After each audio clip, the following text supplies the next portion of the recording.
Hola, mi nombre es Valentina Costa y en este video voy a hacer mi primer aprendizaje sobre discapacidades psicosociales, las consecuencias del maltrato intrafamiliar, basándome principalmente en el abuso sexual. En la lectura Abuso sexual en las mejores familias nos empiezan hablando de algo muy importante, y es que por alguna razón, ya sea por un tabú, por vergüenza, por miedo o por ese temor que se tiene a la palabra sexual, no se llaman las cosas por su nombre.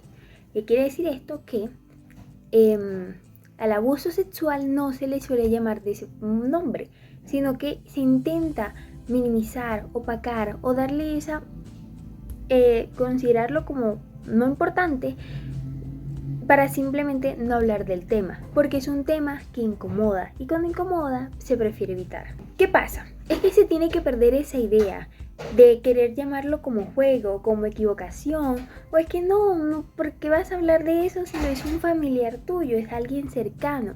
Cuando realmente una persona que es abusada sexualmente se pregunta todo el tiempo, ¿por qué ese familiar es mío? ¿Por qué ese amigo? ¿Por qué ese desconocido me hace esas cosas a mí? ¿Por qué hace ese tipo de cosas que no son para personas de mi edad? ¿Por qué piensa que es agradable para mí cuando yo estoy gritando que me deje en paz, cuando realmente yo no quiero? Y lo que más se pregunta es, ¿por qué a mí? ¿Y por qué nadie me ayuda? El problema aquí, y lo que realmente da tristeza, es que una persona que es abusada sexualmente siempre va a terminar echándose la culpa a ella o a él mismo. Entonces ese papel que realmente tiene de víctima va a cambiar por completo, porque va a pensar, no, es que fue mi culpa porque yo me lo dejé hacer, yo no hice nada, yo debía actuar, cuando no. Entonces es por eso, por esa revictimización que puede llegar a tener una persona, el pensar que realmente es su problema y que el que tiene que recibir el castigo es la víctima, que es que este tema es tan importante hablarlo. En el aula de clases principalmente, que es donde pasa el tiempo los estudiantes. Y es que a veces esos temas que son incómodos para los padres de hablar, pasan a la parte del maestro y que él tenga la posibilidad de hablar con el estudiante y decirle, déjate explico qué es realmente lo que está pasando. Entonces aquí sale una nueva pregunta, y es, ¿quiénes son las víctimas? ¿Quiénes sufren de abuso sexual? Y es que si nos vamos a las cifras, a la parte estadística, las mujeres en su mayoría son las que más sufren de abuso sexual.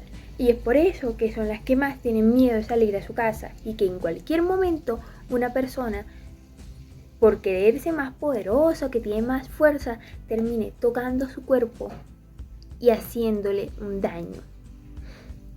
Y lo peor es que no solo es el miedo a salir de la casa, porque a veces el problema está dentro de la casa.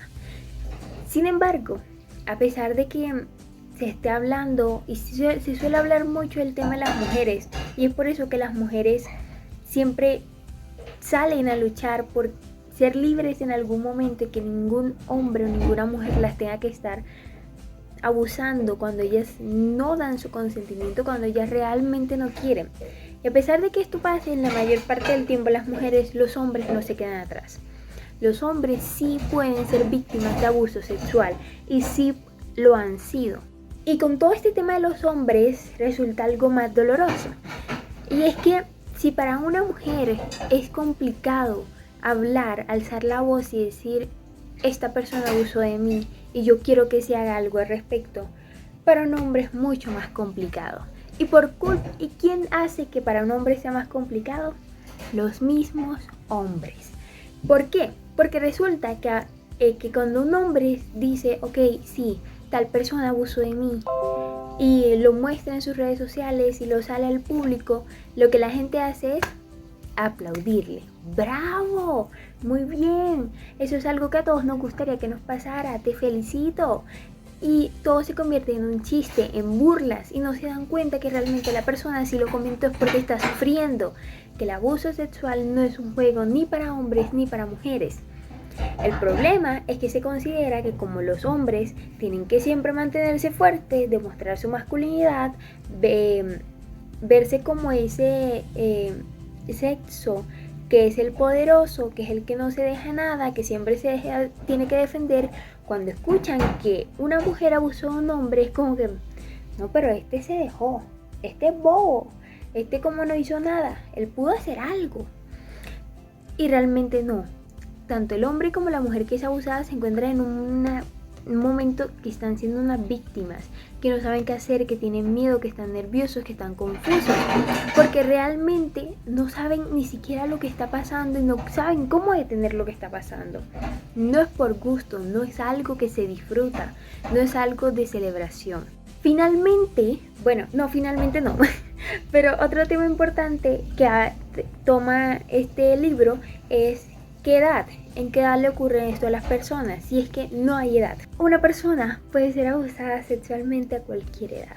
Se han visto casos de niñas recién nacidas, de 6 meses, niñas que están entrando a infancia, preadolescencia, adolescencia, adultez, niñas y niños.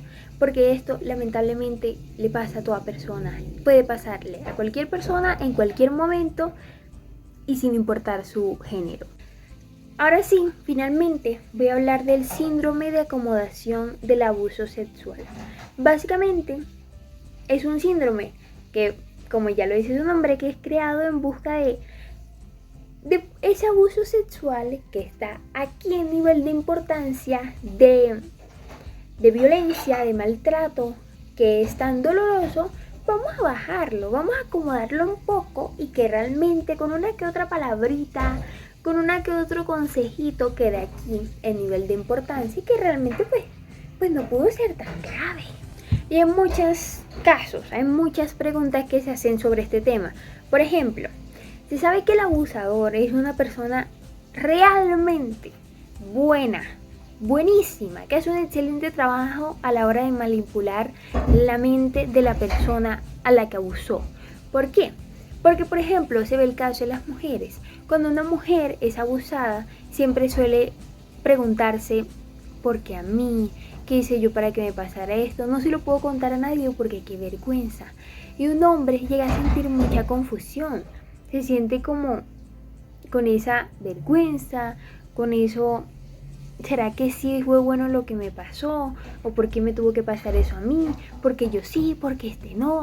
Y finalmente, los niños, hombres y mujeres que están sumidos en esa confusión, buscando realmente explicar lo sucedido y comprender el porqué, ahí es cuando se abre paso a la culpa y la vergüenza, que es lo que tanto le gusta a los abusadores, porque son hábiles a la hora de manipular los sentimientos de los demás, con muchísimos escenarios, y lo hemos visto, se han visto en muchas novelas, en muchas películas, como el abusador, cuando abusa a niños, por ejemplo, lo hace con el miedo.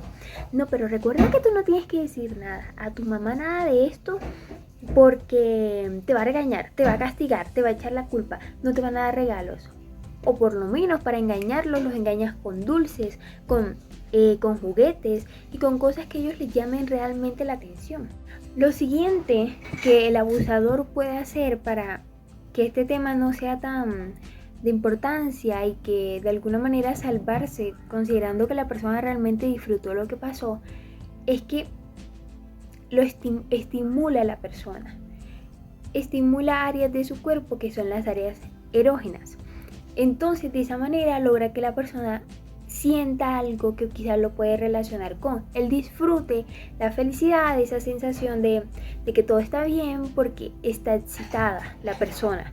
Entonces juega con esas partes. ¿Qué pasa? Al final el abusador no solo se aprovecha de la parte emocional, sino que también saca partido de toda la parte biológica, provocando que en la víctima sensaciones placenteras, de felicidad, de disfrute, despertando una curiosidad sexual en los niños. Que finalmente lo que trae esto es que la persona piense, ok, quizás no es tan malo lo que me está pasando a mí, o quizás no es algo que sí deba comentarlo porque yo no lo estoy pasando mal. Entonces es una manera de hacer que o nuevamente ese abuso baje de importancia con una que otra cosa que pueden provocar disfruta el niño. Y finalmente, lo último que voy a hablar sobre este tema que me llamó mucho la atención es lo de justificar lo injustificable.